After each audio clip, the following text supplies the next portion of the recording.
নমস্কার বন্ধুরা, কেমন আছো? আজ বানাবো টমেটো দিয়ে টক বেগুন। তার জন্যে বেগুন তো লাগছেই, আর লাগছে দুটো টমেটো, আদা আর লঙ্কা। প্রথমে আমি গ্যাসে ফ্রাই প্যানটা বসিয়ে দিয়েছিলাম আগেই। এবার আমি একটু তেল দিয়ে দিলাম। তেলটা গরম হোক, তার সঙ্গে আমি কি করব, টমেটো, আদা আর কাঁচা লঙ্কা একটু পেস্ট করে নেব। ওটাই মেন কিন্তু এতে দরকার। আস্তে আস্তে এবার আমি কি করব, কড়াইয়ের মধ্যে একটু জিরে ফোড়ন দিয়ে দেবো। নিরামিষ তরকারিতে আমরা বেশিরভাগ সময় জিরে আর পাঁচফোড়নই দিই, কিন্তু আমি এখানে জিরে ব্যবহার করেছি। আমি একটু জিরে ফোড়ন দিয়ে দেবো। ফোড়নটা যেই তেলটা তো গরম হয়ে গেছে, জিরেটা যেই গরম হয়ে যাবে, ওতে আমি এবার আস্তে আস্তে কী করবো, বেগুনগুলো ভাজবো। আপনারা দেখেছেন আমি কতটুকু তেল দিয়েছি। বেশি তেল দিলে যদি বেগুনগুলো খুব ভালো ভাজা হয়, তাহলে কিন্তু বেগুনগুলো ওই গোটা গোটা থাকবে না, ভেঙে যাবে, আর ওর মধ্যে প্রচুর তেল অ্যাবজর্ব করে নেবে। ওইটা কিন্তু খেতে এতটা ভালো লাগবে না। আমি একটু নুন দিয়ে হালকা করে আর ঢাকা দিয়ে দিয়ে একটু সময় নিয়ে নিয়ে উল্টে পিল্টে এটা একটু ভেজে নেব। হালকা হালকা ভাজা হয়ে যাবে। ভাজা হয়ে গেলে আমি তখন এটাকে কিন্তু আস্তে আস্তে নামিয়ে দেবো, যাতে বেগুনগুলো ভেঙে না যায়।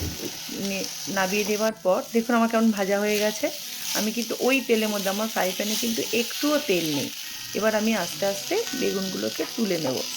বেগুনগুলো তোলা হয়ে গেলে আমি আবার একটু ফ্রাই প্যানে তেল দিলাম, দিয়ে তাতে একটা লাল লঙ্কা দিলাম।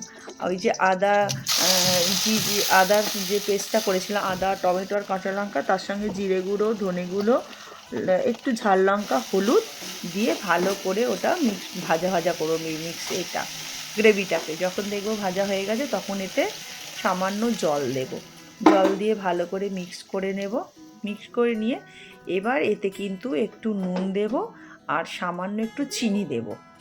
দিয়ে তারপরে কিন্তু আমি বেগুনগুলো এর মধ্যে আস্তে আস্তে করে দিয়ে দেব। বেগুনগুলো দেওয়ার পরে এমনি বেগুনগুলো সেদ্ধ হয়ে গেছে। বেগুনগুলো দিয়ে হালকা করে কিন্তু নাড়তে হবে, বেশি নাড়লে কিন্তু বেগুনগুলো ঘেঁটে যাবে। এবার এটা ঢাকা দিয়ে 2 মিনিট ফুটতে দেবো। 2 মিনিট ফোটা হয়ে গেছে, দেখুন কেমন দেখতে লাগছে এটা। এবার এটাকে আমি নামিয়ে দেবো। আপনারা কিন্তু এখানে চাইলে কিন্তু একটু ধনেপাতা কুচো দিতে পারেন, আর যদি ধনেপাতা না দেন তাহলে গরম মশলা, ঘি দেবেন। দেখুন আমি ধনেপাতাটা উপরে দিয়েছি। কেমন হয়েছে বন্ধুরা দেখতে? যদি ভালো লাগে তাহলে একটা লাইক করবেন, একটা সাবস্ক্রাইব করবেন, শেয়ার করবেন। অনেক অনেক ভালো থাকবেন। নমস্কার।